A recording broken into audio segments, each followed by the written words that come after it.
Hey guys, welcome back to Diving Deep in Thought. You're here with Elias, and today I'm doing a rollover video from the last one, which is forming your habits.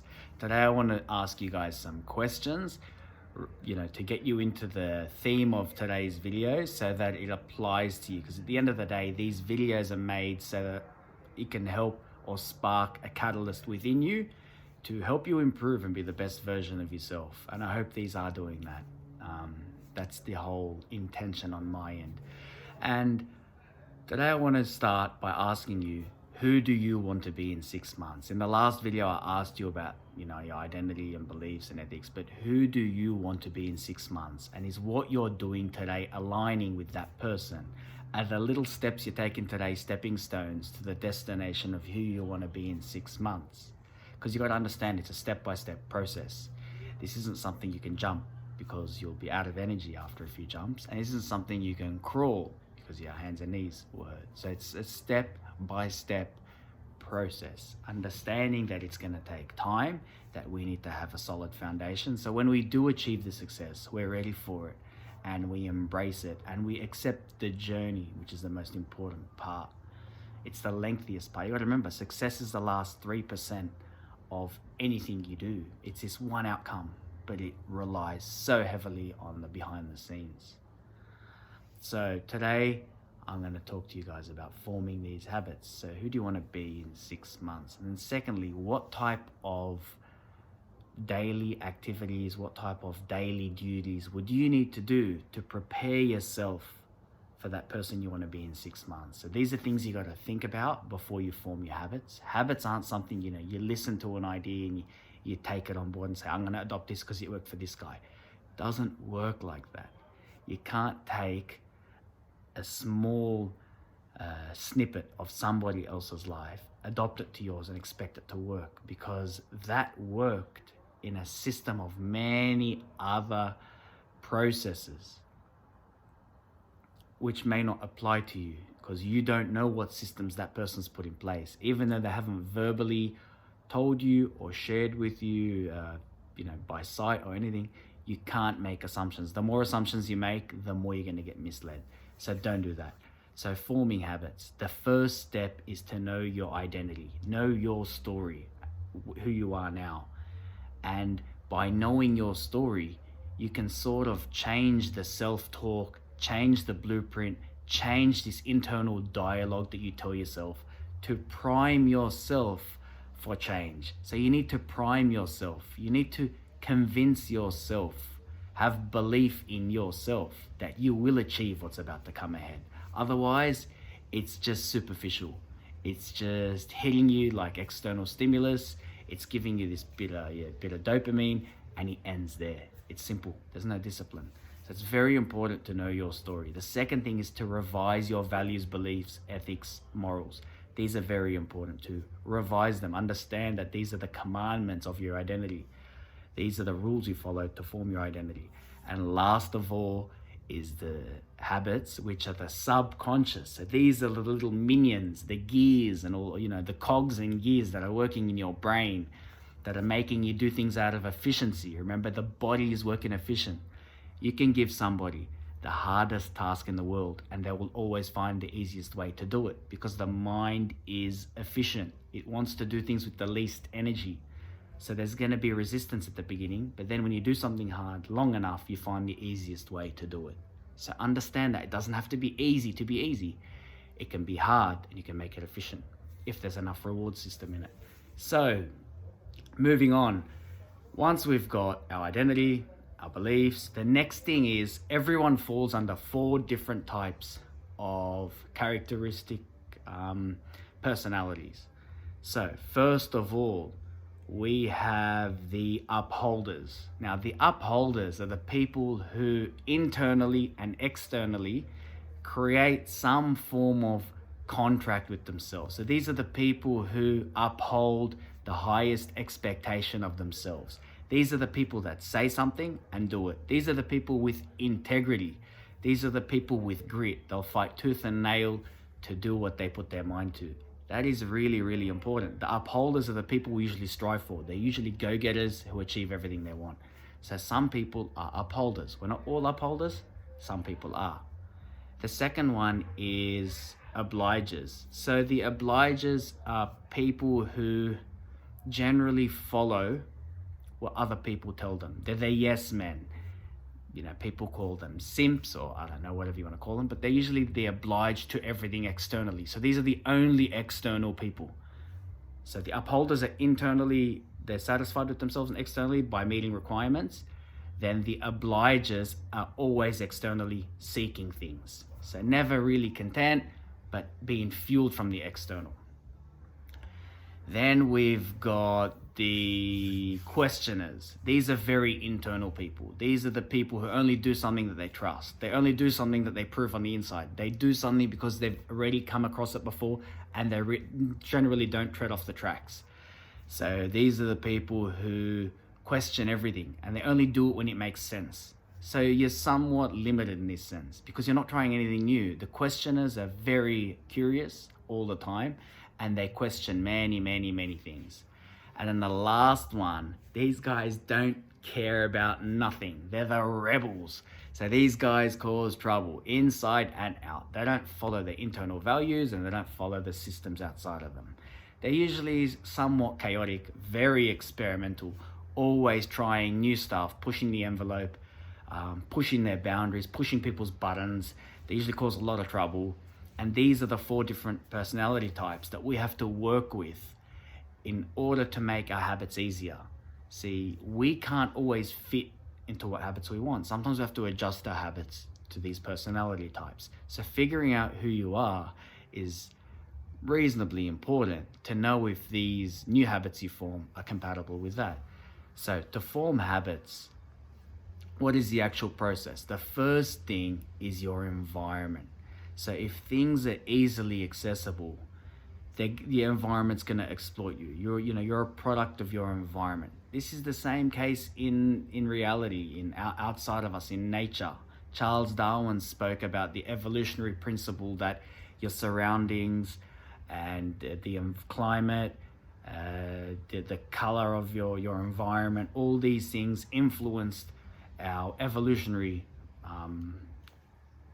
growth and our ability to change and suit our environment for survival purposes. So your environment's everything. And the best thing to do to eliminate your enticing attitude toward eating chocolates or smoking is to make it harder. So figure out what it is you want to break, what habit you want to break, and add some resistance in that path of getting to it. If something's convenient, you're going to take it. So it's important that if you do smoke, maybe put the cigarettes somewhere outside, and every time you need to grab one, it's an effort to go outside in the cold or, not be bothered to go get it. But when you do, you're understanding that there's pain assigned to that action. Another thing is when you get bad thoughts, think about that bad thought, and then understand that every time you do consciously think of that bad thought, you do 10 push-ups every single time, and that'll stop you from doing that. So when you assign some form of punishment to what you want to eliminate, you devalue that habit. But by devaluing that habit, you need to value another habit. So another habit that you'd want to pick up could be running. So what value could you add to running? By adding the purpose of, being healthier, increasing your quality of life, tying it back into who you are as a person, back to the identity. I am a runner. I am a reader.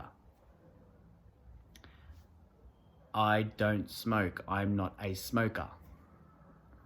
Rather than, I don't usually like the taste of it, or I don't usually run. These self-dialogue is really, really important. So it's really, really important that your environment needs to change slightly in order to enforce this new identity you want to pick up. And it could be really simple stuff like cleaning your room. If you find that you're a messy person, day by day, just tidy it up. The second thing is it's got to be manageable. So you can't rip out 5 habits from your life and then expect there not to be a void. Life is made up by habits, and we need to ease off the ones we don't want and ease onto the ones we do want. So with it being manageable, it's got to be small. So let's say you want to go for a run. Your new identity is I am a runner. The first thing you can do is put on your shoes. Step one, just put on your shoes. Don't go for a run, but just go to the effort to put on your shoes. The second thing would be putting on your shoes and just going outside. It's progress, and there's a reward system because you've gotten closer. You've achieved something. You've said you want to put on your shoes and you've done it. So you've ticked that box. It's a bit of confidence. You've moved in the right direction. The second thing is going outside after you put on your shoes. The third thing is putting on your shoes, going outside and doing jumping jacks. So some physical activity. So now it's gone from a mental to a physical to a physiological. You're jumping, so it's integrating. Then do a jog, then run. So it's got to start small. It's got to progressively grow. We started crawling, then we walked, then we jogged, then we run, then we sprint. There's a process. Everything follows the same process. You're not going to shortcut hard work. So they've got to be manageable in terms of time, energy, and resources. Start small, but you'll be sure to hang in there long enough when you start small. So after that, they are manageable and your environment is slightly changed to adopt the new personality. The third thing is tracking progress. So the way you got to track progress is writing down what habits that you've been doing throughout the day. Do this every single day and implement what you did get done that day. So as I was telling you in the last video, I was saying write down all the events that occur throughout the day and have a tick or a cross or an equal sign, depending on how it positively aligns with who you want to be in the future, it negatively aligns to who you want to be in the future, or it's neutral. So this is important to document everything, because if you don't document and you don't have a track record, it's essentially useless. So this is the history, when you go on the internet or anything, there's always a history, there's always a receipt, there's always a track record. If you don't have a track record, you're just working off thoughts. And like I told you in the other video, thoughts play hide and seek to suit themselves. So it's really important to track it. Now, the fourth thing is accountability, and how to be accountable for your habits is to write an actual contract between you and someone that you trust. Write it down. So I and your name will implement the following 3 habits starting from today. And they can be, in terms of running, I am a runner and I will put on my shoes. That's one of them. The second one could be, I am not a smoker and I will make it hard to get to my cigarettes. And then the third one can be, I am a healthy person and I will reduce my portion size of food. Eat the same food, smaller portion. So that, you're just doing something small, but you're documenting it, you're being accountable, it's manageable, and you're finding an environment, or you're making an environment that makes it harder to get to your goal that you want to devalue and easier to get to a goal that you want to value. So if you put your shoes for running right next to your bed, you're more likely going to do it. If you put a book that you want to read next to your bed, you're most likely going to read it. So what I like to do with some of the habits that I've formed in my life is I write things on the wall, and I understand they're just affirmations. I enjoy running, I enjoy eating well, I enjoy this. And when I say that, I assign it with a good feeling, a positive feeling, to reinforce that emotional quotient that is registering in my body and mind together.